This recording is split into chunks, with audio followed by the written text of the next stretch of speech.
Welcome everyone. It's good to see you all here this evening. Just so you know, my name's Chris. I'm the Vice Chair of the Student Council, and because because the Chair of the Student Council is actually standing in these elections, he's not able to chair this debate this evening. So I've been asked to take on the role. Here with me, I've got a few different candidates who are running for different positions within the Students' Union. I'm going to give them all the opportunity, first of all, just to say their name and the position that they're running for, and then I will be offering some questions from students so that they can discuss what they actually want to be running with. So I'll start with this sofa here. Right, my name is Obi, and I'm the current president of the Students' Union. I'll be standing for the Faculty of Life Science and Computing. Thank you. My name is Melania. I'm standing for NUS delegate, and I'm currently faculty star for FBL and course star and student academic representative on the academic forum.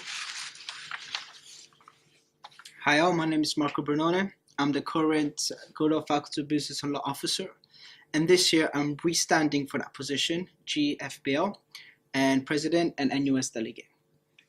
I'm Amanda Marillier, and I'm the current CAS officer, and I'm going for the same position, sabbatical CAS officer.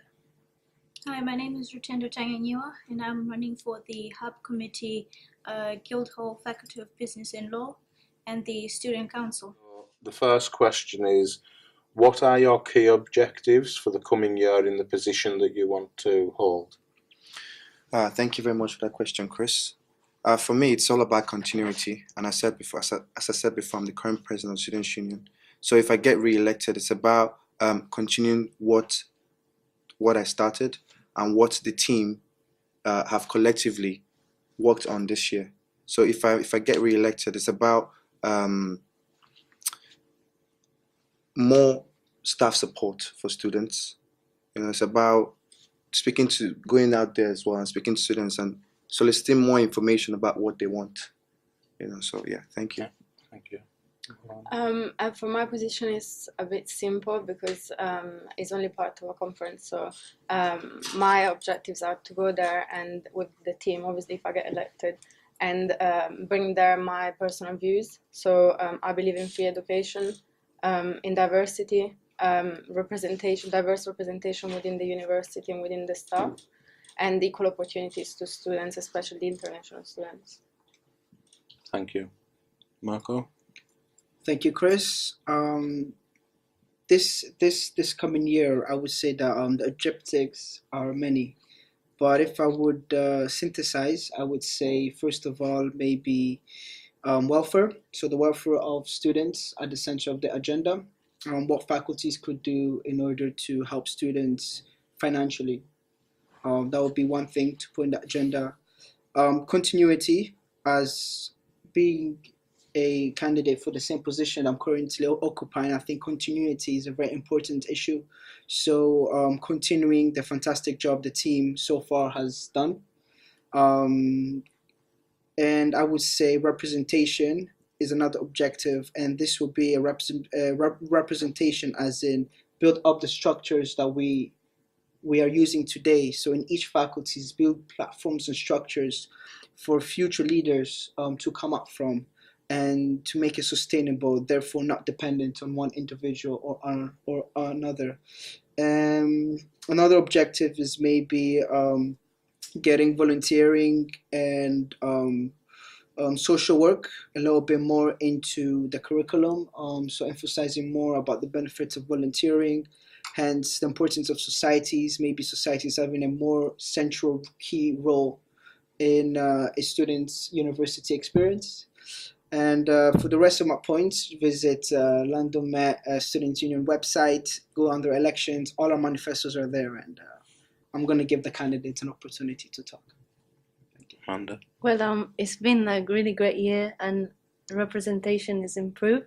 So obviously, one of our aims and my aim is to keep that up and, represent students in my campus CAS, which is the first time that that's happened for So I want to keep that on and strong, and building up contacts with the course leaders and working together with different faculties.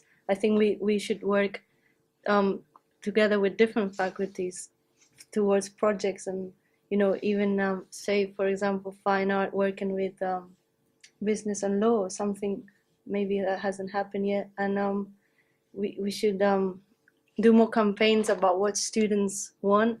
Like, we've already extended the hours for the library, and I'm sure we can do more stuff.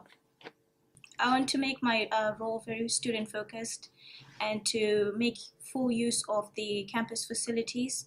I also want to make sure and to upgrade the MatCat library website so that students can book different rooms if they want private studies instead of using the library.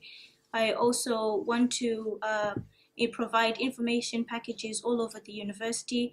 Also, maybe start a new mentoring program that involves third-year students tutoring undergraduate students with mooting and advocacy, because I've noticed that a lot of students they go out and look for pro bono work and advocacy work, but they're really unsure and they haven't had the chance to develop their skills or hone their skills in any way. So I just want to make sure that the university provides those sort of services.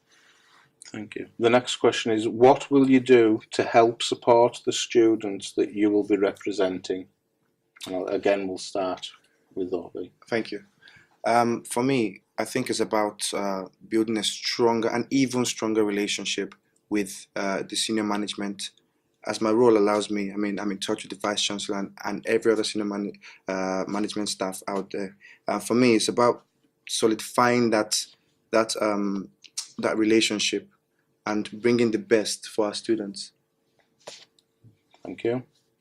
I'm not sure if this question applies to my role much, but I wanted to say that I think a problem in general, sorry, in general, not just in this university, but in all universities, sometimes students, they're not aware of their rights, and they're not aware that actually they can do something to achieve what they want or to solve some problems. And most of the times they're scared that repercussions are gonna happen against them. So I think on a national level and also on an institutional level, I think it's important that students use this attitude, which is not giving up, and know what we can do and know our rights. So just campaigning for them, I think. Thank you. Malcolm? Can you rephrase the question, please?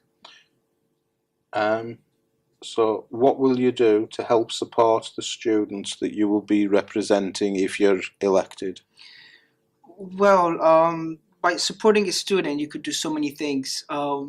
In my capacity, in my role, by supporting the student, will be continuing your day-to-day activities that enables you to support students. So continue to lobby for things that students want. For example, issues really that go about concerning students go about housing, entry to the building when the fees are not paid, advice, how to go about complaints and procedures and so on. I mean, this type of support is fundamental for an average student that doesn't really know how to go about certain things. So you could support students in many, many ways. But what I believe is we should start building the platform and structure for the support to be permanent, regardless to our election or not. So what I'm talking about is working maybe stronger with the student services to build a stronger funding zone, stronger housing service, just to provide those essential needs that students need anyways, regardless for you being a London Met student or not. So I think students really need a support under this aspect, and I really believe that financially, if you could help a student financially through hardship funds and whatnot, you're really targeting a big issue. So you could support students in many, many ways, but I believe that financial support to students is one of the main key areas that will benefit a whole range of students rather than specific cases. Thank you very much. Can you just repeat the question again, please? So what will you do to help support the students that you will be representing if elected? So I think at the CAS, because we're kind of different. We do things differently, Mhm. but at the same time, we're part of London Met, and I'm trying to make all like London Met still part of CAS in a way. Right. Maybe because it's different. In a It's way. difficult. I mean, it's difficult to bring different campuses together sometimes. From Holloway to CAS City. Mm. So that's sometimes a problem to get people to like come to events and stuff. But at the moment, I'm helping students raise money for the degree show, because the degree show is important at the CAS, because that's how they present their work at the end of the year to get their degree through the degree show. So I'm hosting events and helping them raise money, so they know that the student union can help them through societies as well, to kind of raise money for for the course and stuff like that.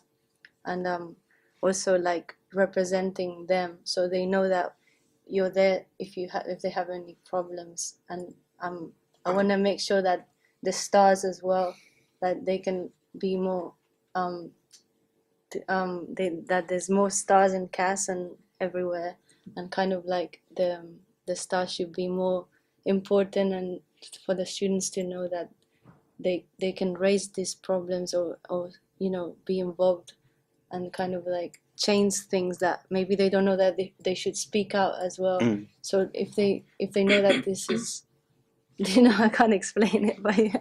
We got it. Yeah.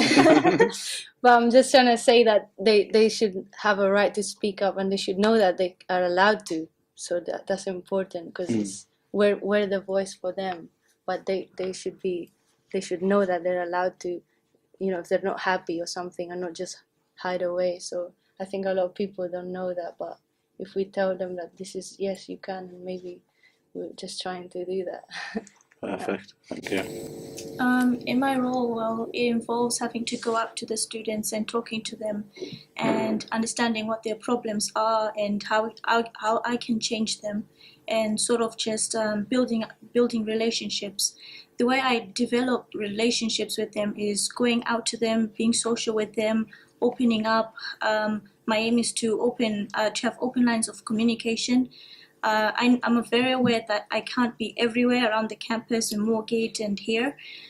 So I think the way I do it is I maybe provide information packages with up-to-date information on how they can do this, how they can do that, how they can solve their problems, welfare issues, funding, scholarships, and things like that.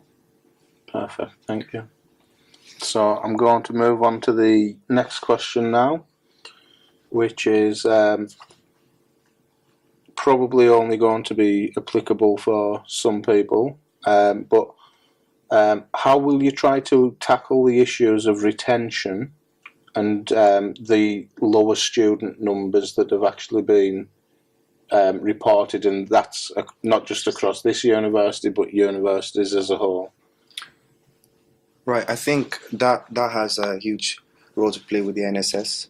In regards to low student numbers, I think that again has to do with the fact that the university lost their Tier 4 license and only just got it back. So I think it's about constantly reminding students of what the university is doing for them, like the "you said we did" kind of thing. Reminding them that there's constant improvement, so that at the end of the day, when they have to fill out their NSS surveys, it's like a ripple effect, isn't it? So when they fill out their NSS survey, they can say good things about the university, and that's the only way the student numbers can grow. So it's about reassuring students that we're listening to what you're saying, and this is how we're doing it. It's about showing them evidence of the things that we've done. So that's my belief. That's the way we can increase student numbers. Do you want to answer this? Yeah, it doesn't apply to me, but I wanted to say something. I think we need to remember that retention is not just an issue of students that they can't keep up with the work, so they have to drop out, but also sometimes good students that they don't like the level, they don't like the teaching, they don't like something, so they drop out. Probably is minimal, but I think it needs to be looked at that way as well. And I think in both senses, it's a question of services and teaching. If we don't make sure that what we have, without campaigning for free education and all that stuff, I understand that that's important, but then we need to campaign for what already we have, we pay for, and we expect that it's not working properly. And then I think that's one of the causes of retention, because if the teaching is not of a good standard, amount of hours is not what it's supposed to be, services are not working properly, then I will not be surprised. I think that's where we need to focus as well. Thank you. Marco? Thank you, Chris. Well, the candidates so far have explained it very well. What I believe is not only do you need to keep the students, but make them happy at the same time. So it's not only valid to keep them, but it's valid to make them happy while they're at university. Therefore, retention is strictly connected, I believe, to value for money. So the student paying their fees should be happy with the overall facilities, happy with the overall teaching, happy with the overall university as a whole, really. In order for that to happen, the university needs to collaborate more internally with itself, with the students' union, with the different departments, with the different faculties, with the different services and external services as well. So retention, big topic. Again, so happy, value for money, number one. Number two, I believe that a student might withdraw due to financial problems, which is most likely the case. I don't have data and statistics at the moment, but I do think that plays a big part in that. So again, going back to the financial aspect of a student's life cycle, it will be more support in the financial sector for the students. And also sports, societies, student experience, student life, meeting people, networking, aspiring to what you want to do in life, the opportunity. If you're able to do the things that you want to do at university, there's no reason for you to leave. Thank you. Amanda? So yeah, I mean at the CAS it's the facilities there. You know, we got all the workshops and the technicians are the really helpful people because they stay and help students. You know, out of the hours sometimes, and just really go and help every student. And now that because the architecture building has moved from the Spring House and North, so they're kind of more busy. And you know, sometimes the staff do have like, you know, problems with that, and they can't really help everyone. But everyone seems to just try to help their best, and I think they do that. And to get feedback, they just put up some feedback walls. And people write their feelings and kind of express themselves, what they want or what they want to see in the next year. And I think that's a good way to collect information by having these walls, and people can write to them on the wall and say what they feel, because sometimes if you ask them, they're not going to tell you the truth. And if it's just a wall there that no one knows who it's coming from, then maybe the truth can't come out from people. Or, you know, there's different ways of collecting information from students. But Perfect. Thank you very much. It doesn't really relate to what I'm going to be doing, but like most of you said, it's a value for your money, and I really do see that. I think I would have probably dropped out as well because I've seen the quality of teaching is not up to par, and I don't know, that's my own, from my personal experience, that's my view. And also the facilities there, they don't cut it really. The tech, just generally the facilities, they're not great. You're paying £9,000 a year. You will be in debt. You really want to feel like, okay, I'm in debt for something. And a lot of students are sort of I don't know, disillusioned when they come here, and it just comes, you know, it's overwhelming really. It's disappointing. No. And that actually will take us neatly to the next question. However, we do have another candidate here, so I just want to give you the chance to say your name and the position that you're actually running for. Yeah, sure. My name is Mohammed Ibrahimpur. Yeah. I'm standing for sabbatical officer for Social Science and Humanities faculty, and I study film and TV studies. Perfect, thank you. So the next question that I was going to pose is, do you think that the university should charge the maximum fee possible, and whichever way you go on it, why? That's my question. No, what will happen is we'll start with Obi, move along, and then along. Could you repeat the question, please? Do you think that the university should be charging the maximum fee possible? And how do you feel, and why, whichever way you feel? I don't think the university should be charging the maximum fees. I mean, from my experience in this university, this is a university that offers people opportunities. You know, it opens doors to people. So, and with that being said, people who are not from very privileged backgrounds. So I don't see the reason why we should increase our fees. Nothing makes us stand out from the rest of the universities. You know, so I think we should leave it the way it is, and that way we can recruit more people, get more students in, and we're opening more doors to people. Thank you. I think when I started, so it was about 3 years ago, I remember there was a lot of posters around saying good value for money London Met, and that was the main campaigning for London Met. And I think right now it's not like that no more, because they're using obviously the maximum tuition fee amount, and I don't think they can actually do that, because if they want to keep on continuing and pressing on widening participation, diversity, and good value for money, I think they should keep it as it is and keep it lower. Otherwise, they need to change the way they promote the university, because then it will not be the same principle, I think. Yeah, I also disagree with charging the maximum amount of money that the university can charge students, because again, we, as Obi said, we can we open to more students. Of course, lots of problems the university went through with licensing over the past, so I think they need to work on getting more students in, and a lot of areas that they need to still improve. So I would argue currently the university is not, with the amount of money we pay now, is not value for money. Lack of facilities, a lot of areas we need to work on and improve, and then we can consider charging more for it. So yeah. Thank you.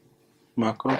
Thank you, Chris. Very easy question to answer. I believe education should be free, therefore no fees at all. So the answer to your question is no. No, it should not be the maximum.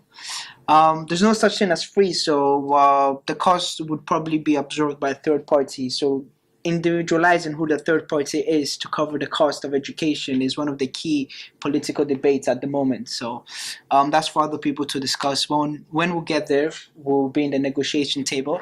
But for now, I do believe that, actually I know that there was a time where my fees were £3,665, pound more, pound less. Therefore, education was way cheaper in the past, and is this trend of increase year to year that is what we need to worry about. So I think the real question is we need to avoid increase in the future of tuition fees. And I think that the Students' Union across the country and the National Union of Students play a humongous role to play in this. And the universities, the whole funding system of universities just needs to be reviewed to make it as fair as possible and as sustainable as possible. Perfect. Thank you. Yeah, I agree with Marco, because I'm the second person in my family to go to university, and back in the days it was like almost free, really, and now people get scared because they see that it's so much money that they just don't go because of that reason. And I try to tell people, my friends, and say, yeah, why don't you should go and then get a loan, and then they get scared because then they'll be in debt and then maybe not get a job or something, and that's kind of scaring people to go to university in the first place. So if it was free, and plus you have to spend money for all the equipment, all the stuff you need as well. So then if you're moving out and living in accommodation, that keeps adding up to the list. So by the end of your university, how much money you're gonna owe to the government? So yeah, it should be free. Perfect. Thank you. I'm afraid I'm going to have to disagree with all of you.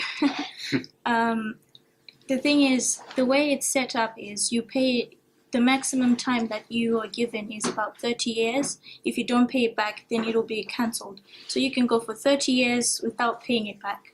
And you can only pay it back once you start earning more than £21,000. the system is actually quite flexible for people to pay it back. So I know we're trying to encourage diversity for different social backgrounds. I'm from a working class family. I'm not the first one to go to university. My grandparents and all that, they've done that. But there's always been a system where it's made it easier for them to sort of pay it back, to pay back their loans or just pay it off somehow.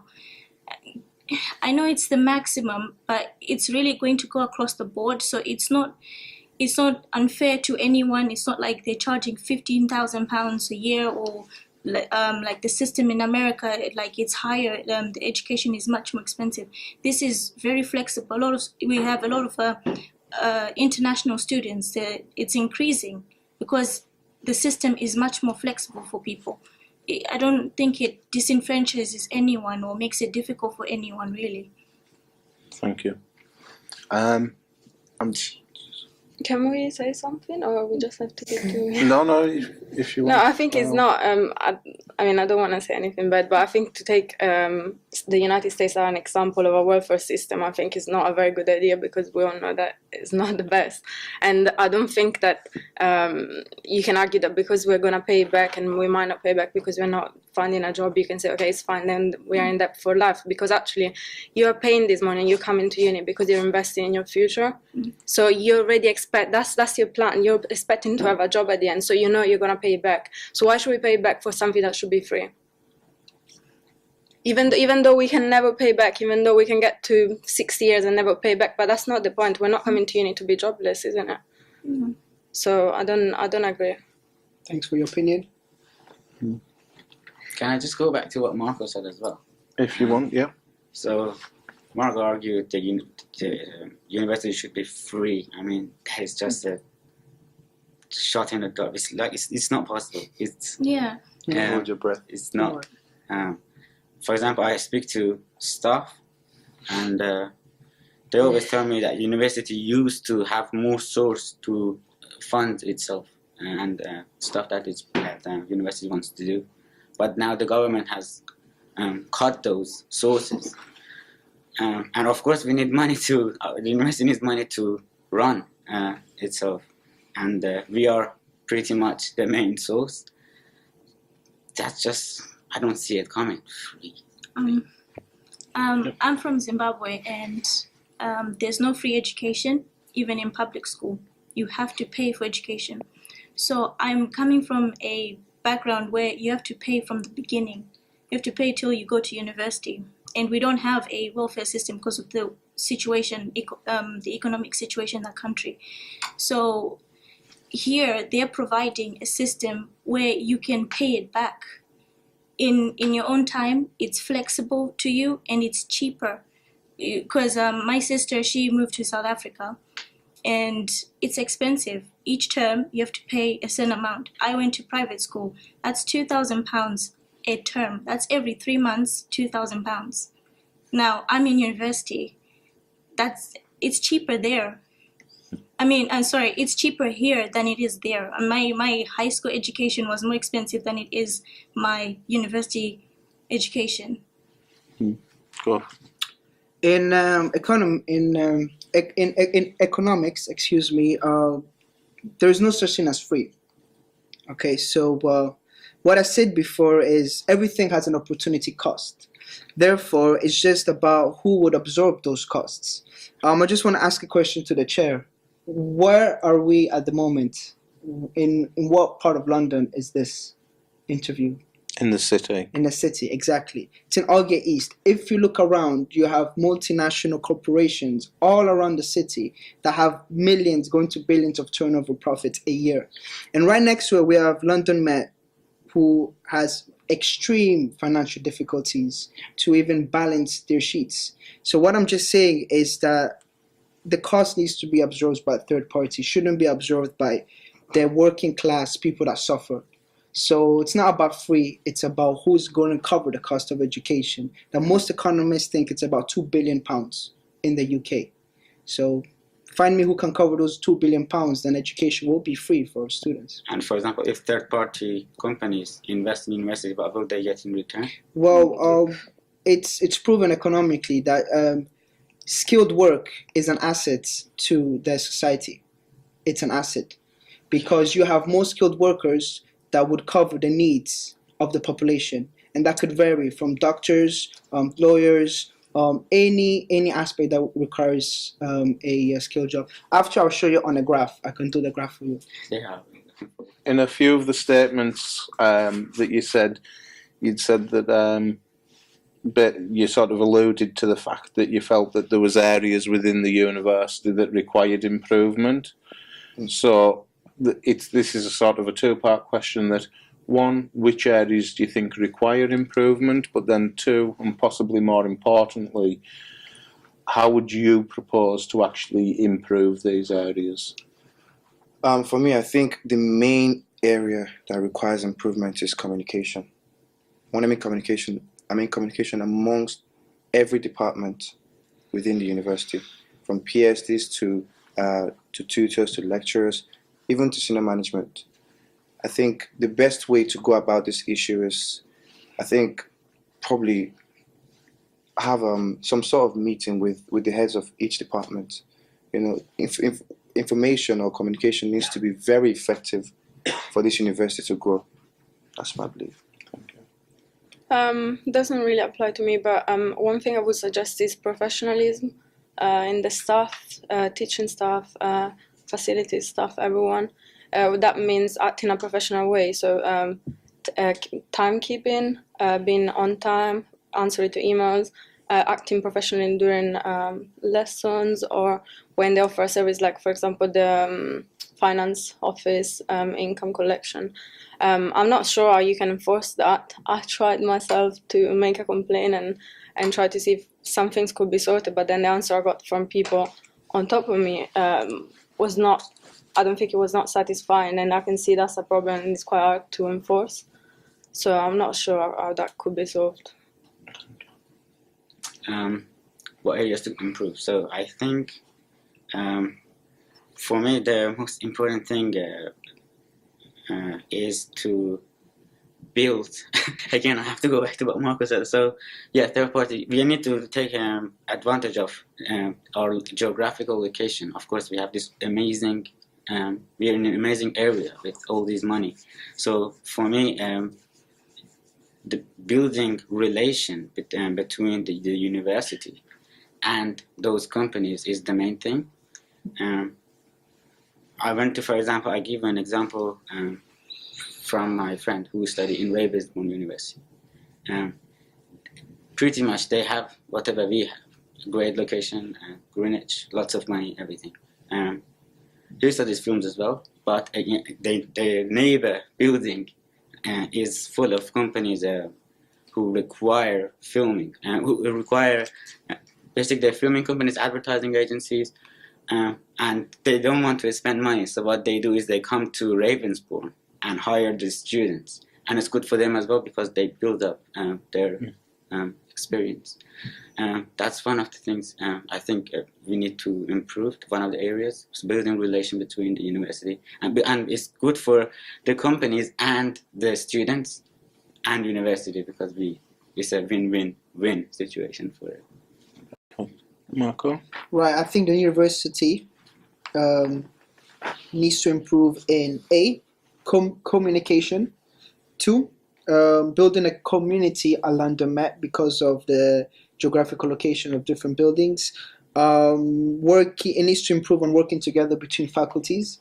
It needs to improve on offering employability to students while in education. It needs to improve in giving exposures to students to the working environment, so make them more employable. It needs to improve in, if I'm a student, I don't need to worry about my degree being London Met and going for a job interview. It needs to improve in its accessibility to the community, so a little bit less rigid regulation in terms of getting externals in and get speakers, or maybe getting people of the community in without having to kind of slide your card. So having somebody like someone young and that has inspirations could just walk into London Man and say, wow, this is a nice environment, I would like to study in. So it needs to be free for people to come in. What else? Student union, a lot of improvements. Basically, there's no limit to the improvements. So we could go on days and days and days and days and days because there is really no limit to an improvement. But this is just a few, just that I think as a student really affected me. And also bursaries and scholarships, sports, so on. So on. And just to sort of push the point, how would you propose to improve the areas that you've just mentioned? How would I propose to improve? There's a series of ways. When you're talking about employability, voila, London Met, the university has run some pretty good schemes so far. So how would I help to improve is making sure that those schemes continue and actually are enlarged to a more amplified number of students. So that's one. Making sure that you're more employable after you graduate. Well, I would say have the student union play a more key role in volunteering and having more leverage on your CV. Taking advantage of the society's opportunities, making sure that students know about the opportunities in societies as well as academic rep. All these things goes in your transcript, which is a scope, which is an extra for you to get employed. So I will make sure that these things do continue to exist and do increase in terms of students that actually use societies or are actually in our student reps. The name of London Met will really improve through the NSS. So if students feel that London Met is a good place to be, that would be reflected on the NSS. Therefore, it kind of autocorrects itself. And therefore, you wouldn't have to worry about going to different places and being discriminated because of your degree. So if you improve London Met overall, make students happy, that will reflect in the NSS score, that will reflect on your degree. Thank you. You're welcome. Okay. So yeah, communication is the one thing that everyone will tell you, or the most people that I've asked. So it's like that's the issue around university between faculties. Every faculty, and I know every faculty works differently, but they have the communication issue, which is maybe like could be like an event and nobody knew about it, or maybe could be like nobody knows that this is happening between staff. So the communication between staff and students has to develop as well. And also social spaces in general should be improved more, because it's not about just university going to lessons. You also have to have the other side of the students going to relax and, having the student experience, going to the Rocket and all the fun side of it, and, with the societies. And, it's not just about the serious side of education and getting the degree. It's also about the student experience and meeting new people and going, sitting in here and, making places more comfortable and, making, for example, Verve Radio, that could be played out into the public spaces, and, that will get more people involved. So this is some of the things that I will do in the next coming months. Thank you. Things to improve. Yeah. Well, generally, it's the infrastructure that needs to be improved. The building itself, it's crumbling. The elevators are not functioning as well. I've been asking students really since the election started, and just to hear their opinion and what they want changed. And a lot of girls are complaining about the toilets. A lot of people are complaining about the lifts, are complaining about the website. It's there's not enough information. When they upload the information, it's too late, or there's not enough information coming out. I've asked some of the first year students as well, do you know what mooting is? Have you tried mooting? Have you tried to talk to anyone about mooting? Have you gone out to any events? They don't know how to do any of those things. And also probably informing the lecturers as well. To maybe provide them with some information so that they can hand out up-to-date information to the students, because some of this information is all. You may talk about LexisNexis and all that, the academic side, but you need to talk about outside of the university. You have to go out there and what's it called? Just information really, and also just changing the infrastructure. I know that the building the building is changing to Moorgate, and I know that might be slowing down the process, and the facilities aren't as great. That's probably why. Yeah. Perfect. Thank you very much. Does anyone want to make any other statements before we move on to the final question? Right, so the final question is sort of moving in a slightly different direction. We've been focusing mainly on the university itself, but I'd like to know what is your vision for the Students' Union itself in the coming year? Well, my vision is to see a bigger union than we already have now. To see a union that's got a common bond, a union that's got that team spirit going on. Yeah. For me, it's just about growth, really. This year has been fantastic, as most people will tell you, as most students will tell you. This year has been fantastic, and it's just about consistency and for us to continue growing what we've built on. Yeah, I agree. I think this year has been very good, and the team worked very well. So I think one thing we need to improve is participation a lot, because we have a lot of student council which sometimes are empty, meeting that when people that are supposed to be there don't come. So I think it's not just participation, so getting more people, but actually make sure that the people that they're willing to get involved are getting involved and they're coming to the meetings. Or Yeah. I think again, student union situation currently is acceptable and it's doing good, but I think there is always room for more improvement.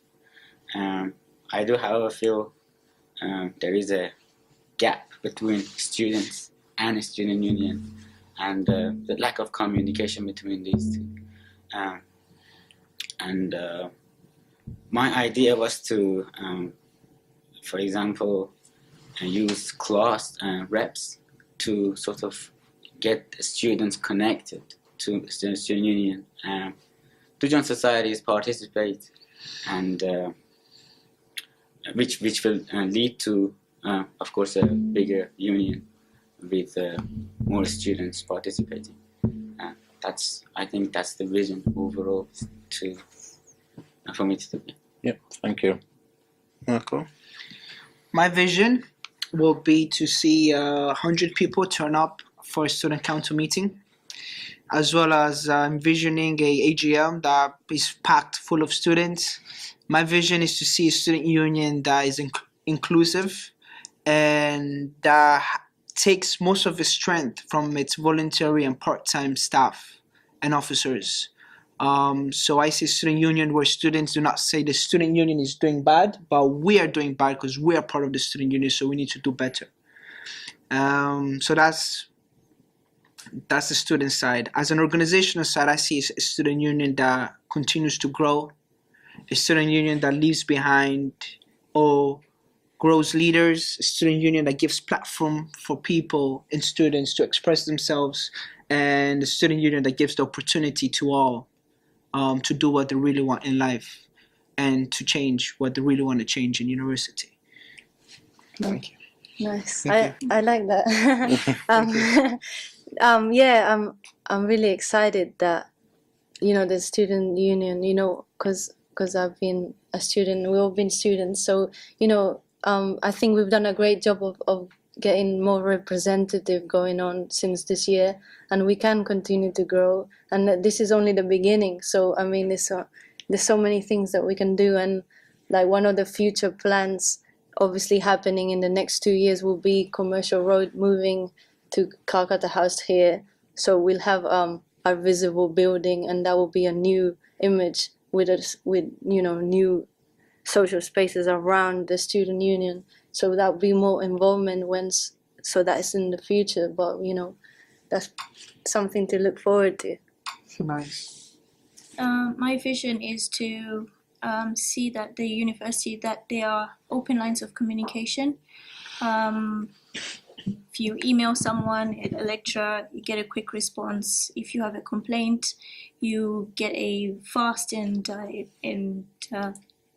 a quick response to your problem, some sort of way to sort of compensate you or help you out. I don't know. I just want to make sure that the facilities are better now and to make full use of them. You know, you walk through an empty room 3 days in a row. Something should be going on in that room. That's what I want to see. Perfect. Thank you. So, unless anyone has got any further statements to make, I think that I just want to personally say thank you to all of you for coming. I think there's been some really good ideas that have been brought out this evening, and I'll hope to see you tomorrow evening as well. And just basically thank you.